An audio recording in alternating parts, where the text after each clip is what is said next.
The situation in Syria has escalated.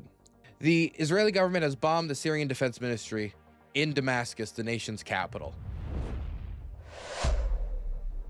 And it was broadcasted all over television from multiple angles. Here is the highest resolution footage that I could find, posted by Funker 530, which takes a bunch of different like war footage and footage from conflict zones around the world and gathers it in one location. Here is the footage. You can see the frame here right at the start where the impact is made at the right side of the building. يا شباب قصف جديد قصف جديد يا شباب قصف جديد مبنى هيئة الأركان خالص قصف جديد يا شباب قصف خذونا بسرعة بسرعة بسرعة بسرعة بسرعة بسرعة قصف ثاني دمروه نعم قصف هيئة الأركان بغارتين نعم قصف بغارتين استهدفت هيئة الأركان بشكل مزدوج من اليمين ومن اليسار شاهدنا قطع من المبنى تتطاير. Now this, while it didn't come completely out of nowhere after the strikes on the military convoys headed south to the Syrian city of Sudia, this obviously was not pre-warned in advance, and so one broadcaster who was streaming in the city center of Damascus did capture the explosion behind them as they were broadcasting. وزير الدفاع الاحتلال الإسرائيلي إسرائيل كاتس إن الجيش سيواصل مهاجمة قوات.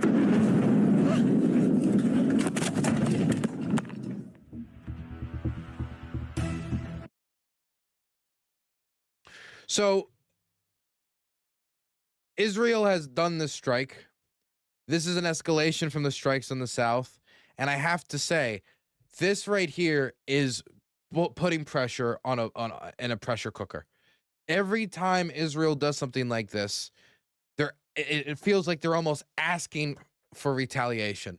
It almost feels like they're waiting for just some militia group somewhere to say enough's enough, get some rockets, go near the border, fire them in, looking for an excuse to let loose on the Syrians.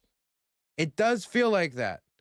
Because look, the strikes, they're not going to, what are they? They're not going to take over the country and invade, are they? They're not going to cause another 13 years of civil war and deteriorate the government. I mean, Israel is not really in a position to do that right now. I mean, they could do a pretty devastating air campaign, but reservists are already pretty, stretched out when it comes to their service. The Israeli government still has preoccupation when it comes to the war in Gaza. And while the Israelis have made a habit of bombing Syria regularly over the last 13 years, Israeli ground forces on the ground going into the this is not really very realistic. And it's not something that the Israeli public would support. So it seems like the Israeli government is taking the position that they can engage in essentially, at least what it looks like right now, a seemingly endless air campaign, which can have, semi-go and start with whatever frequency or pressure that they want. And the Syrians wanting to stay in good graces with the United States, the Syrians knowing that they are in a disproportionately weakened position after 13 years in civil war, and the fact that after al-Shura took over, previously known as al-Julani, the Israelis went in and they bombed the weapons storage facilities. They bombed the tanks. They bombed the air bases. They bombed the planes. They bombed ammunition storage. They even bombed the chemical weapons that apparently they knew where they were and decided not to bomb them for the last 13 years. And so the Syrian people, I can expect al-Shura not to want to take official under the banner of the Syrian armed forces, engage in some military operation against Israel right now. That seems like a terrible idea. It could threaten economic normalization. It would probably end with those forces probably being more battered than whatever they can do to the Israelis. And there's a good chance that what would follow would be a pretty devastating air campaign where the Israelis would target whatever military officials or government buildings or military infrastructure or just infrastructure that they want to put the pressure on the Syrians. So the Syrians don't really have a lot of maneuverability here. If they care about economic normalization and being welcomed back into the world economic community so that they can offer some economic prosperity to their people that have been suffering from rolling blackouts for as long as I can remember, if they want to be able to stay in the good graces of the United States, which is, of course, a very strong ally of Israel. I mean, when you have Mike Huckabee as ambassador to Israel, I think that sends a signal about what this government's position on it is. But Trump has shown a certain willingness to buck the Israelis when it comes to recognizing the Syrians. And so they want to take advantage of that. They don't want to lose that. And so this puts them in an extremely difficult position. Because on one hand, they could, strike back to try to preserve some level of deterrence, probably leading to more strikebacks in response, unless they hope Trump would in some way intervene at that point. But in that, it doesn't end well if they strike back. With more bombing, with potential fissures with the United States. But the other option of not doing anything, not striking, not bombing, not responding with military force, basically means the Syrians are sitting still, waiting for the Israelis to get the bombing out of their system as they continue to negotiate through back channels. As we know that the Syrian government has negotiated with the Israelis in Bakou, that we know that they are, in communication. And so as those negotiations are ongoing, as those meetings continue, the Syrians are just going to have to sit there and view it as Israeli diplomacy. That yes, the Israelis bomb us. Yes, we get bombed by the Israelis. Yes, we don't respond. And we just kind of have to deal with it. That Israel is inherently, number one, distrustful of a Syrian state.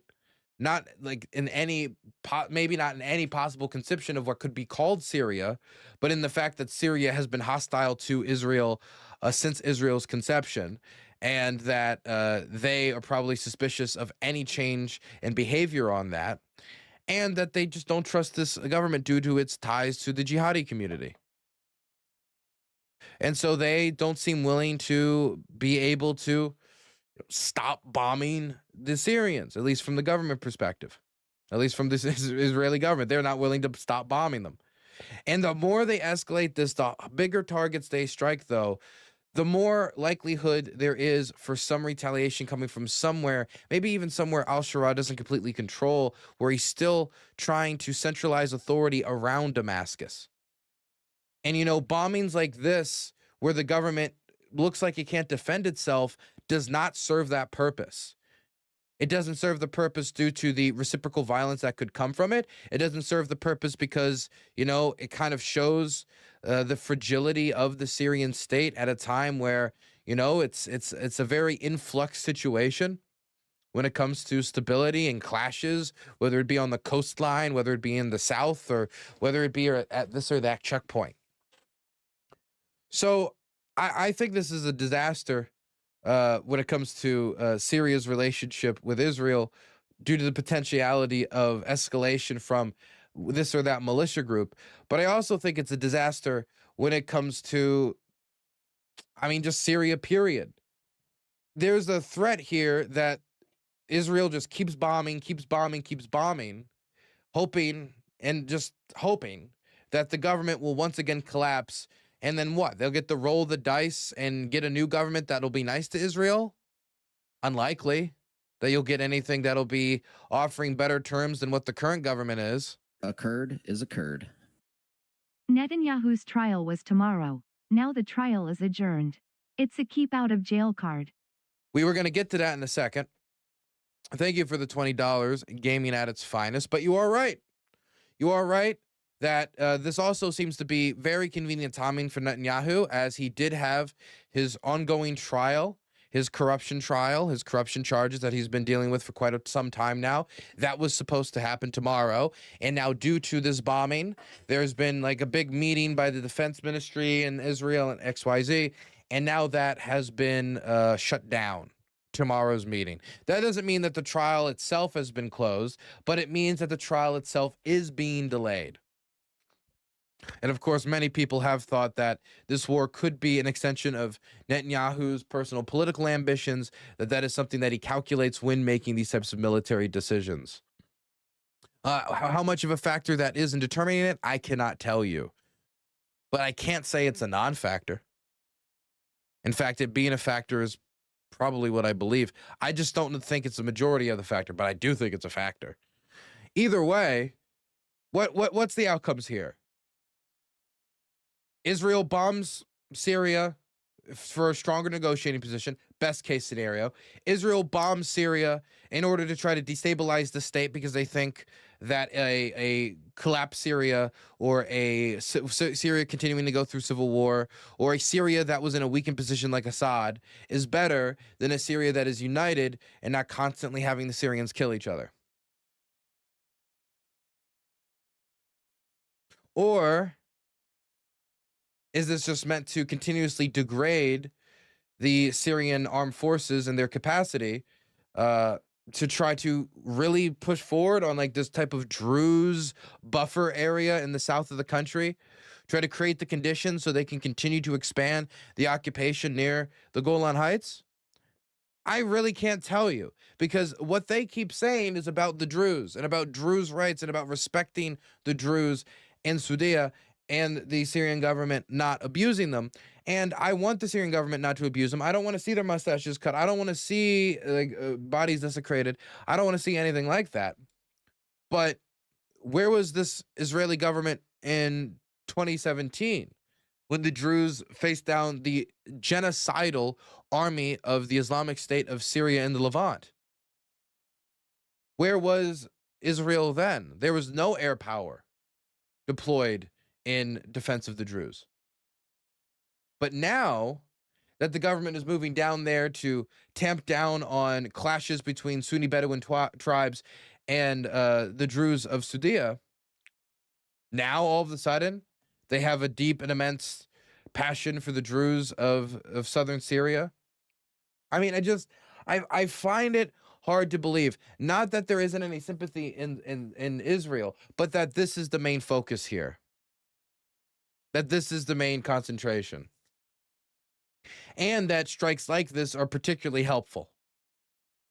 In fact, again, if they keep connecting these strikes to the Druze, my fear is reciprocal attacks on the Druze. If a bunch of dead Syrians start piling up due to Israeli bombing attacks, you know, a lot of the recent waves of violence are reciprocal.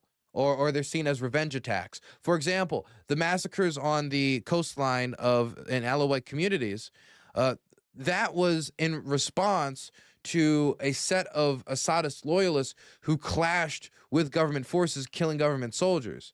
And those massacres killed well over 1,000 people on the coastline. Families massacred together. And that is something that the Syrian government said they're going to investigate. There is a lot of foreign fighters that probably shouldn't be in the Syrian armed forces. There are a lot of war criminals that shouldn't be in the Syrian armed forces. The Syrian government is having trouble just keeping the state together as it is.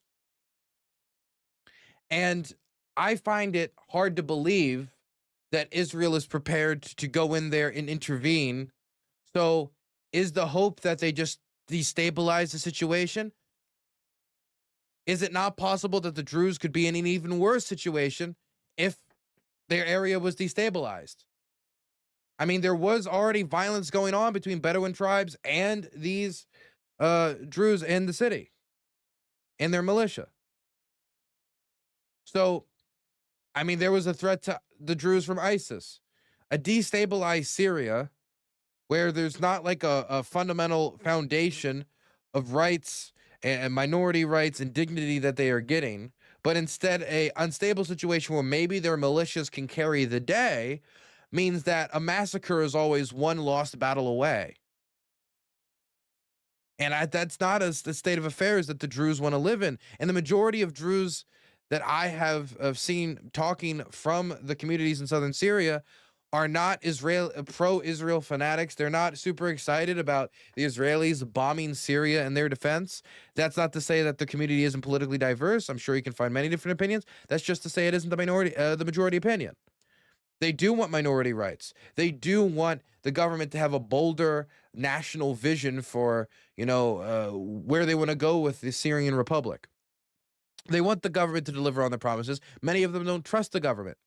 But I have yet to see how the Israeli bombing of either the convoy into Sudia that didn't stop the Syrian government from taking the center of the city anyway, or the bombing of, if that was the purpose, I think it might have been just a display of force, again, negotiating tactic for their ongoing back channel talks, or the strike of the defense ministry. None of it is protecting Druze people.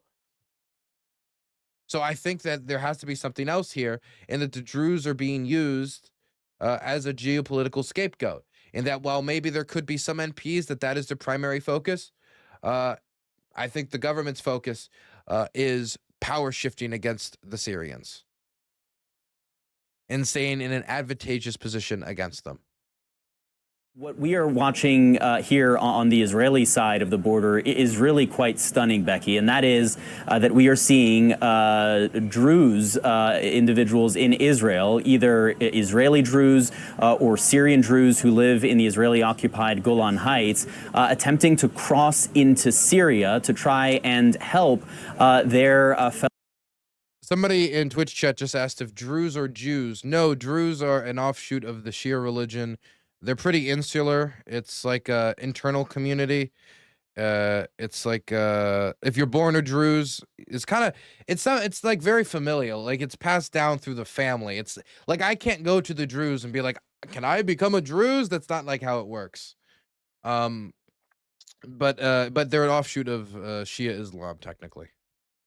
Fellow Druze brothers in Syria who have been under attack in the city of Suwaida. And we are seeing hundreds of these Druze individuals crossing the Israeli border fence into the Israeli-controlled buffer zone inside of Syria, trying to make their way to presumably that city of Suwaida. It has been an extraordinary scene to witness these hundreds of people who have broken across this guarded border fence. We have seen the Israeli military out deploying tear gas to try and get these individuals, many of whom are Israeli citizens, back onto the other side of the border. The Israeli Prime Minister has addressed the matter directly, saying that the situation in Suwaida, that southern city with a very heavy Druze population, calling that situation very serious, but saying that he has one request for the Druze population in Israel, and that is, quote, do not cross the border. He maintained that the Israeli military is carrying out actions, and indeed we have heard from the Israeli Defense Minister, Israel Katz, who said that Israel will intensify its attacks on government forces if they do not withdraw from Suwaida, and indeed in addition to the strikes that we've seen in the... So there's the dilemma. It's withdraw from Suwaida, which used to be controlled by local militias, which the government has now moved into and made disarm.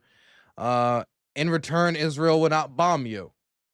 So, to be clear, the end game here that I think is most likely, outside of the pressure in back channel negotiations, seems to be that Israel needs a buffer zone for its buffer zone. Let me explain.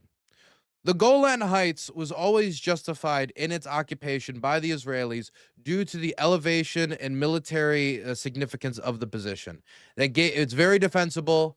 It gives them an elevated position over Lebanon, southern Lebanon, where Hezbollah is an Israeli opponent. Syria, which has historically been an Israeli opponent. And so even though the international community does not recognize the Golan Heights as part of Israel, I mean, Mike Huckabee might, Donald Trump might, but the vast majority of the international community does not.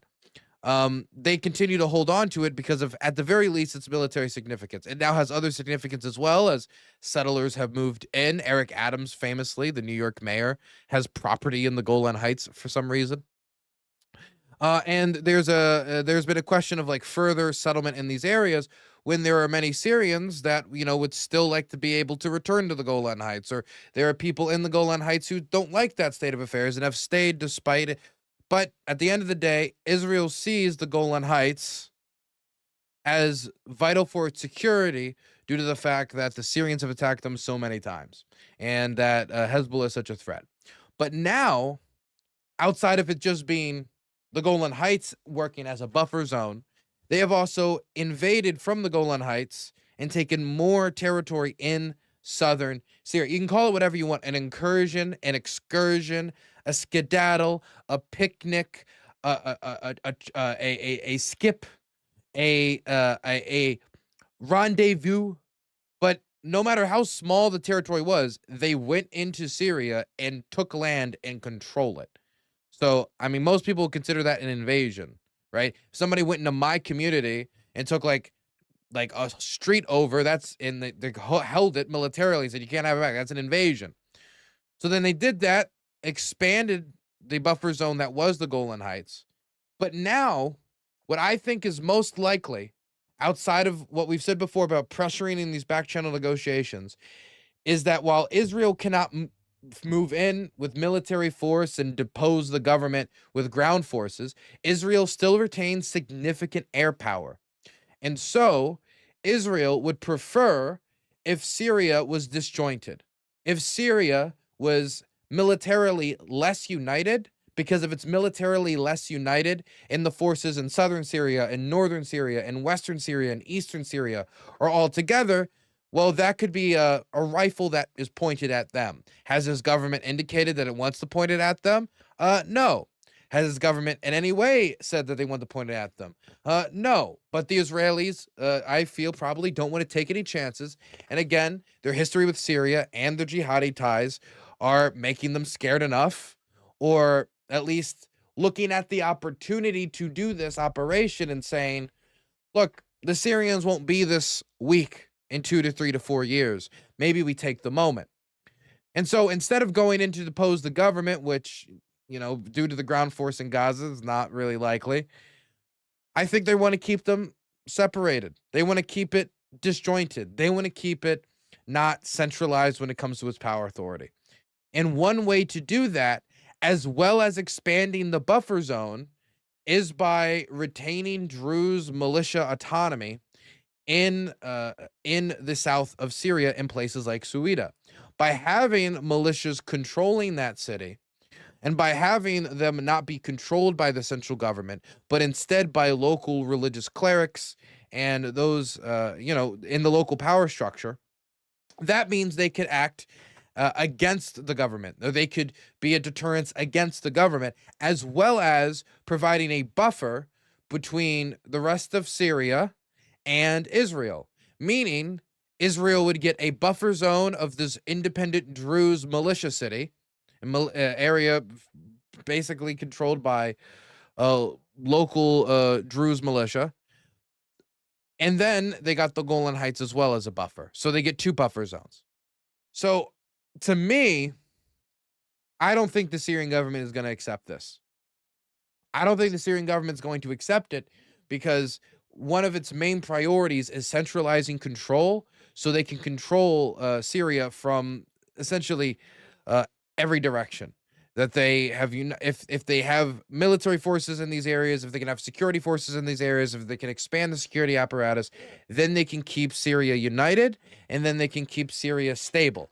But as long as the government, its power is, receded into areas like the capital city of Damascus, then they don't have the authority to keep Syria united, keep Syria centralized, and to possibly respond with the full force that's available to them if Syria is ever put under threat by, say, the Islamic State or Israel.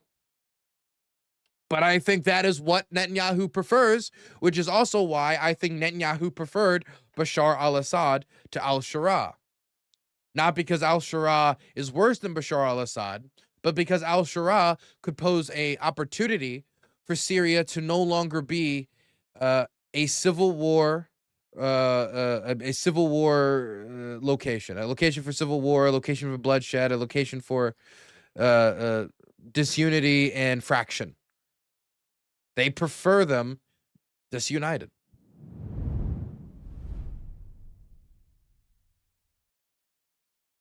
Do.